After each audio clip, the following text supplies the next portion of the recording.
Essa pílula é um oferecimento Caoa Sherry. E o candidato derrotado do PT nas eleições de 2016 à Prefeitura de São Paulo e 2018 à Presidência da República, Fernando Haddad, visitou recentemente um assentamento do MST na região de Itapeva, São Paulo, e prometeu dias melhores ao grupo. Não parou por aí. Na fala aos ditos sem terra, ele criticou projetos de João Dória, defendeu a retomada da reforma agrária no Estado e atacou a concentração dos meios de comunicação no Brasil, pretexto para defender a regulamentação da mídia, uma das bandeiras do PT. Sobrou até para o Judiciário, que, na avaliação do petista, decide favoravelmente ao agronegócio nas questões relacionadas à reforma agrária.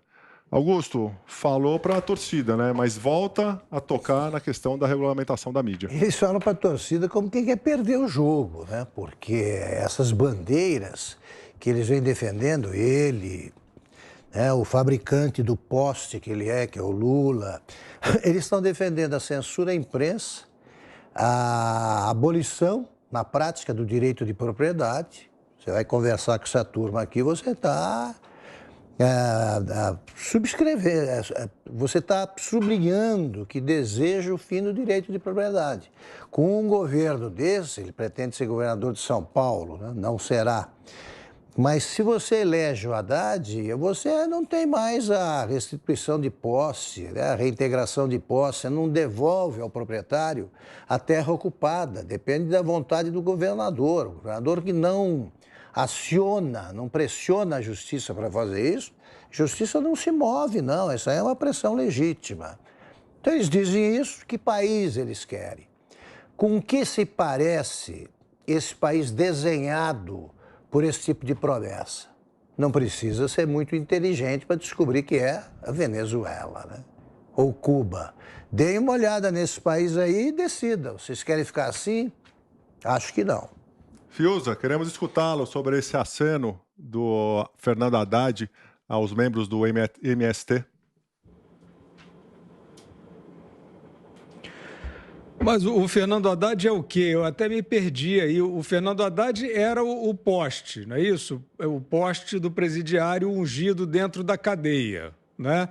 Então ele representou ali a delinquência no concurso eleitoral de 2018. Aí depois ele ficou ocioso, porque o Supremo Tribunal Federal reabilitou o maior ladrão do país. Até onde eu saiba, o concorrente será esse criminoso condenado, Luiz Inácio Lula da Silva, não é isso? Então, o aceno vem do Fernando Haddad por quê? Né? Quer dizer, o aceno tinha que ser dado pelo chefe, né? Pelo Lula. É o chefão, né? Ele que tem que dizer, olha, sabe aquela mesada que vocês ganharam naquela época? Eu vou dar de novo para vocês. Agora, o Haddad é porta-voz de quê agora? Eu estou sem entender. Ou o Haddad estava ocioso, porque o Haddad ficou no Twitter uma época, né? Jogando umas coisas, fazendo umas críticas ali meio parnasianas no Twitter, né? Um professor sem função, né? Porque um poste aposentado, realmente, ele fica um pouco perdido na sua trajetória, né? A trajetória de um poste, em geral, não existe, um poste é fixo, né? E o que aconteceu foi que, de repente, aparece a interlocução, né, do PT através do Haddad, né? Ele veio falar também aí, recentemente sobre essa ideia do verde e amarelo, né?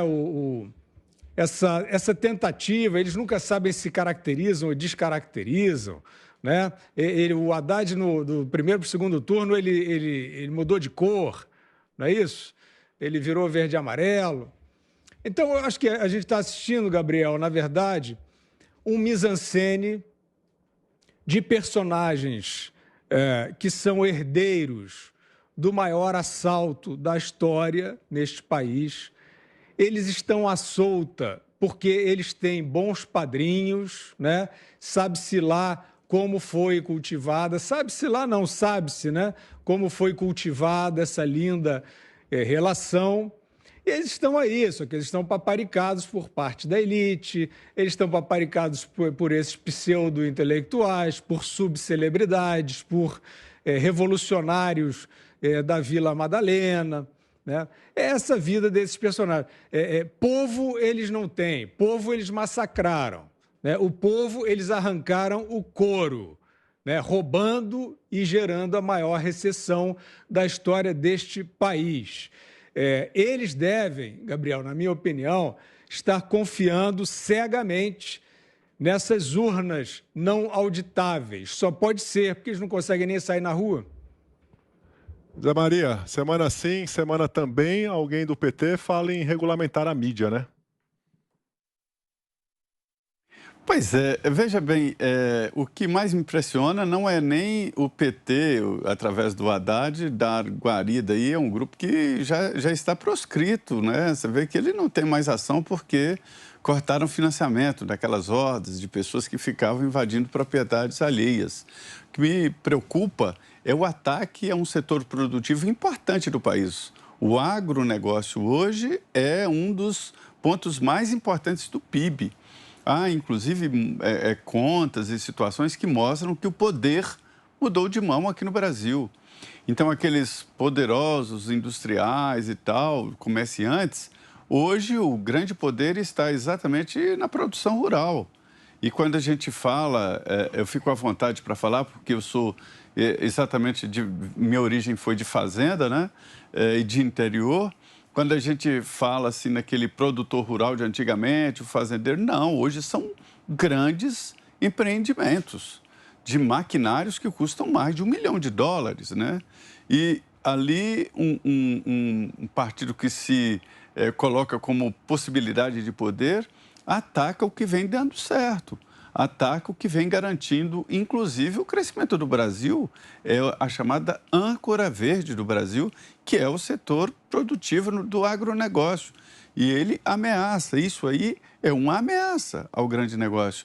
E faz críticas como se isso fosse uma coisa danosa, mal sabe o ignorante que isso aí dá lucro, dá emprego, faz o Brasil prosperar, né? E transforma qualquer lugar. Eu tenho conhecimento aqui de regiões que antes não eram nada, como, por exemplo, aqui na Bahia, Luiz Eduardo Magalhães, hoje é uma grande potência do agronegócio. Da mesma forma, setores do Nordeste que se transformaram através do agronegócio, e ele vai e critica. Sobre o outro ponto muito importante aqui, que eu acho dias melhores e não, dias melhores para quem, né? Para quem, cara pálida, né? Dias piores para quem tem uma família para sustentar e tem uma propriedade. Isso aí é dias piores. E não dias melhores, promessas para essa horda, o que o Lula já chamou de exército do PT, né? Isso já passou, não dá mais para tentar ressuscitar essa coisa antiga chamada MST. Fecha essa rodada sobre as declarações do Haddad para o MST com você, Ana. Olha, Gabriel, acho que já foi tudo dito, né, pelo Zé, pelo Augusto e pelo Fiuza, né? Eu só convido mais uma vez a nossa audiência a chegar ali nas ferramentas de busca e colocar MST, invasão, animais e ver ali em imagens o que o MST promove nas invasões aí de fazendas, o que eles fazem com os animais. Animais, inclusive, ali, bezerros, né? Animais jovens ainda. Eu vou deixar essa visão aí para as ferramentas de busca da nossa audiência. Agora, esse time aí é o mesmo time, né, do senhor Humberto Costa hoje, que bradou ali na CPI da Covid, que hoje foi basicamente a CPI da mãe do empresário Luciano Hang, porque só havia questionamentos em relação à mãe do empresário ou à vida aí pregressa do empresário em relação ao BNDES. Né? O senador Marcos Rogério até teve na fala dele, disse, olha, seria interessante então, já que estamos falando tanto de BNDES, vamos então abrir aqui, né, um arquivo dentro dessa CPI sobre o BNDES. para voltar rapidamente nessa CPI, a gente falou algumas coisas aí, a gente até prometeu não falar tanto, né, da CPI, cansamos dessa CPI, mas hoje foi um dia tão bizarro, Gabriel, que eu anotei aqui as pérolas dessa CPI, que eu vou deixar até para o Augusto comentar depois.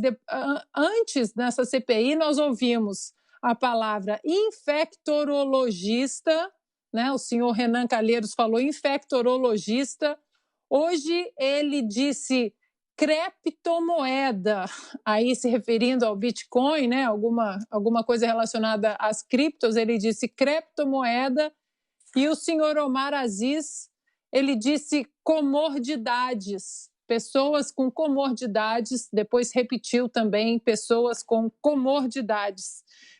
O senhor Randolph Rodrigues sobre autonomia médica ali, quando o senhor Luciano Hang estava falando sobre a autonomia médica dele de discutir com os médicos particulares o tratamento dado à mãe, o senhor Randolph Rodrigues disse que era um conselho idiota.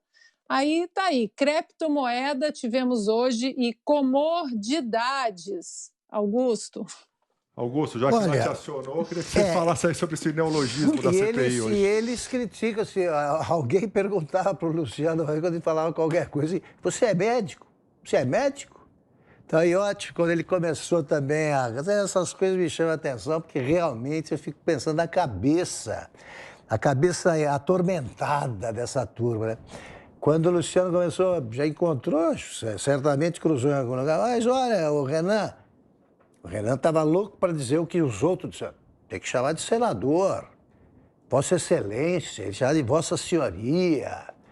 Imagina, né? Chama logo de mano, qualquer coisa, porque essa é a linguagem do Renan. Eles não entendem nada, de nada, eles usam palavras, eles torturam, enquanto torturam a medicina, a ética e tal, tortura a língua portuguesa, é como selvageria.